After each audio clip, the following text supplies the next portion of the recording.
Pakistan entertainment industry کے لیے 2023 فلموں کے حوالے سے بہت زیادہ حوصلہ افزا نہیں رہا۔ اس برس کوئی بھی فلم سپر ہٹ نہیں ہوئی، جبکہ ڈرامہ انڈسٹری کو فروغ ضرور ملا اور متعدد ڈرامے سپر ہٹ ہوئے اور شائقین کی ایک بڑی تعداد نے ڈراموں پر اعتماد کا اظہار کیا، جبکہ چند ایک ڈراموں کے OST بھی بہت زیادہ پسند کیے گئے۔ اس برس جو فلمیں ریلیز ہوئیں ان میں Punjabi film Lahore Qalandar, Rang Ishq Da, short cut, super Punjabi, money back guarantee, دادل دوڑ، ہوئے تم اجنبی، ککڑی، تیری میری کہانیاں، Allah Yar 100، flower of god, VIP، بیبیلیشس، جان، آر پار، مداری، ڈھائی چال، ان فلیمز، گنجل، چکڑ و دیگر کے نام قابل ذکر ہیں۔ ان میں سے کوئی بھی فلم شائقین کو بہت زیادہ متاثر نہ کر سکی۔ سائمہ نور کی فلم لاہور قلندر نے پنجاب کی حد تک کچھ بہتر بزنس کیا۔ منی بیک گارنٹی اور ہوئے تم اجنبی بجٹ اور پروڈکشن کے حساب سے اس سال کی سب سے بڑی فلمیں تھیں، لیکن ان فلموں نے اتنا بھی بزنس نہیں کیا کہ پروڈیوسرز کے پیسے ہی پورے ہو جائیں۔ منی بیک گارنٹی بڑی کاسٹ کے ساتھ ایک مہنگی ترین فلم تھی، لیکن سنیما گھروں میں شائقین کو لانے میں بہت زیادہ کامیابی حاصل نہ کر سکی۔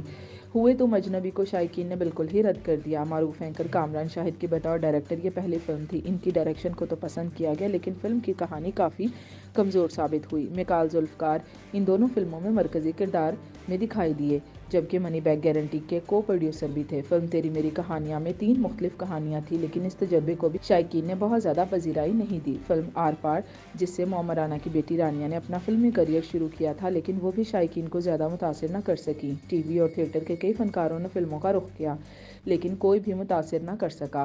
معروف ٹک ٹاکر رومیسا خان اور وجاہت رؤف کے بیٹے یاسر وجاہت فلم جان سے بڑے پردے پر آئے، لیکن دونوں کی جوڑی کوئی کمال نہ دکھا سکی۔ چکڑ فلم، جو کہ حال ہی میں ریلیز ہوئی ہے، اشنا شاہ کی بطور ہیروئن یہ پہلی فلم ہے۔ یہ فلم بھی شائقین کو بہت زیادہ متاثر نہ کر سکی۔ اس فلم کی دیگر کاسٹ میں عثمان مختار، نوشین شاہ اور فریال محمود شامل ہیں، جبکہ وہاج علی چھوٹی سکرین پر تو سپر ہٹ رہے، لیکن بڑی سکرین پر تیری میری کہانیاں کے ذریعے دکھائی تو دیے، تاہم بڑی سکرین پر دھاک نہ بٹھا سکے۔ بات کریں ہم ڈراموں کی تو بہت سارے ڈرامے ایسے رہے جنہوں نے شائقین کو اپنے سحر میں مبتلا رکھا۔ محبت گمشدہ میری، مجھے پیار ہوا تھا، مائری، تیرے بن، قابلی پلاؤ، عشق مرشد، جنت سے آگے، رضیہ، جیون نگر، کچھ انکہی، تمہارے حسن کے نام، جیسے آپ کی مرضی قابل ذکر ہیں۔ محبت گمشدہ میری میں معروف سوشل میڈیا انفلوئنسر دنانیر مبین بطور ہیروئن دکھائی دیں۔ ان کے ساتھ خوشحال خان نظر آیا۔ ڈرامے کو بہت زیادہ پسند کیا گیا۔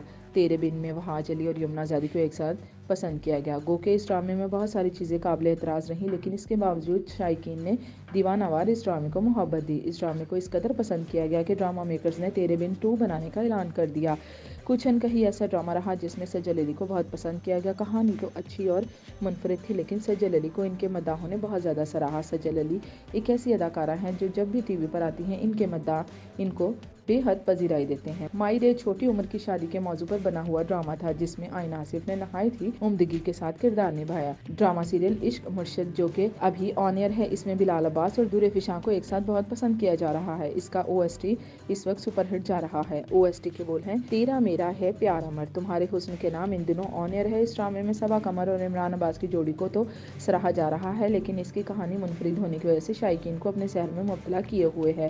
قابلی پلاؤ ایک ایسا ڈرامہ رہا ہے جس کی کہانی روٹین کے ڈراموں کی کہانیوں سے کافی مختلف ہے۔ سبینہ فاروق اور احتشام الدین کی اداکاری نے شائقین کو متاثر کیا۔ ڈرامہ 22 قدم میں وہاج علی اور حریم فاروق دکھائی دیے۔ 22 قدم میں بھی شائقین کو بے حد متاثر کیا۔ جیسے آپ کی مرضی حال ہی میں اختتام پذیر ہوا ہے، اس میں میکال ذوالفقار اور درِ فشاں ایک ساتھ دکھائی دیے۔ اس ڈرامے کو بھی بہت زیادہ پسند کیا گیا۔ میکال نے ایک ایسے مرد کا کردار کیا جو پل میں تولا اور پل میں ماشا ہوتا ہے۔ اس میں کرن ملک نے بھی ایک ایسی ننند کا کردار کیا جو نہ خود خوش رہتی ہے، نہ ہی دوسروں کو خوش رہنے دیتی ہے۔ یوں 2023 ڈراموں کے لیے تو ایک اچھا سال ثابت ہوا، لیکن فلم انڈسٹری کے لیے زیادہ حوصلہ افزا نہیں رہا۔